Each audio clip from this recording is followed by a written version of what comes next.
MIDI common channel. I'm using my left and right arrows, cursors, and here we're on common channel. Now the common channel, that means the offset, that you can assign the MIDI common channel to specific MIDI channel. Let's say, in this case, it's 1A. Any and all pads, buttons, knobs, faders assigned to this main common channel, the CC. This is the MIDI common channel. Will transmit MIDI information via this channel.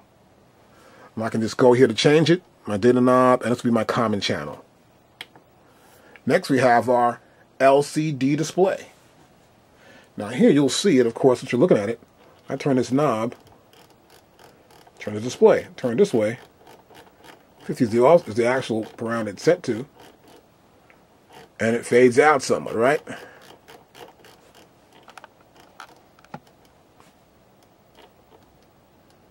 I'll keep it there at 50. Next, we have pad sensitivity. Now, pad sensitivity allows you to adjust how sensitive the pads will be when they're touched. Now, to adjust the settings, you just need to turn it on.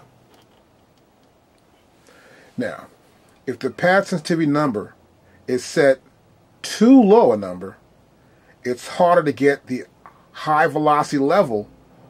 Even if you hit the pad real hard, you won't get that level. Okay? And if the pad sensitivity number is set too high, it becomes too easy to hit the high. You know, you can hit it really soft. It still hits really loud. I got a sound here right now.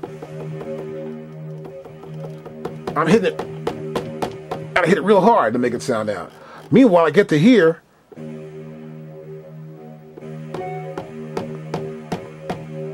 And you can hit the pad. So be aware of that. Test it, find out, see what you like, see which feel gives you the best feel when you're striking that pad, so you know, hey, I like the way that sounds like that. Now here we have next, this is our pad curve. This is known as our pad velocity curve. Now a pad velocity curve describes how the pad here on an MPD32 are outputting MIDI velocities. Now this is based on certain ratios, let's say of the input and the output of the velocity, that characterizes the particular curve. So you'll see more of this in your manual, but I will explain it. So if you find it difficult to achieve a comfortable velocity range for your playing style, whether you're playing soft or hard, you may be using two fingers at once, hitting a certain sound or something. In fact, let me get a drum sound up here in my software.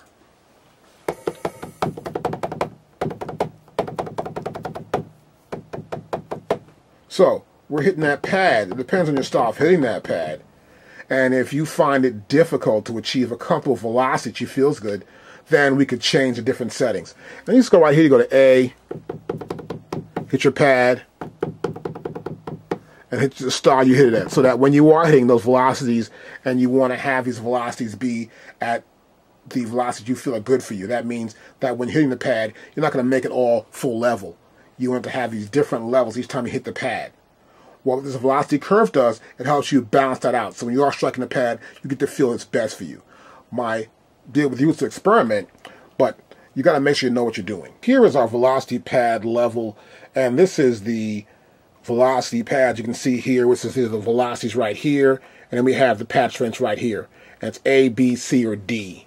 And that's how that works. So mainly I keep it at A, because I like a good stiff pad with strong levels. Our pad threshold. Now the pad threshold is the minimum force required to activate the pad.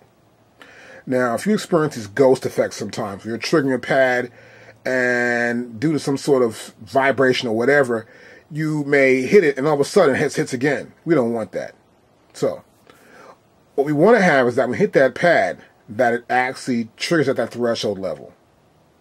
So on the other hand, if you find it difficult to trigger sounds when playing the pad lightly, so you press it real softly, it doesn't trigger a sound that well, you may wish to set the value to be a little lower number. So again, this is all based on your feel. You must test it out and see what pad threshold level works best for you. Now here, the default here on my machine is 3.